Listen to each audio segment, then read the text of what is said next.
Thank you, Mr. Speaker. Speaking to the bill. The delegate has the floor. Thank you, Mr. Speaker. I actually am specifically speaking to the congressional district amendment in this bill. Mr. Speaker, historian and politician Lord Acton famously warned us that power tends to corrupt, and absolute power corrupts absolutely.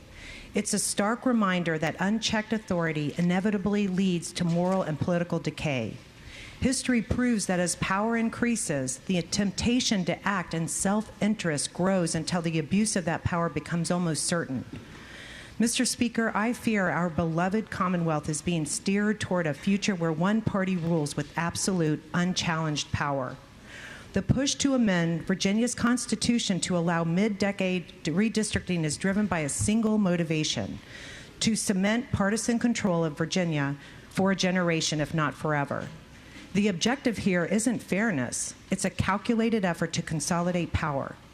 By moving from a balanced map to one designed to silence the opposition, this body is disenfranchising nearly half of Virginia's voters. The majority is telling millions of Virginians that their voices no longer matter.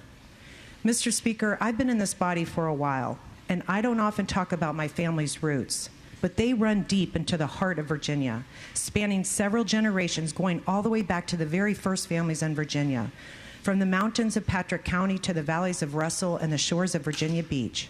As a matter of fact, I'm a direct descendant of Elizabeth Henry, Patrick Henry's sister.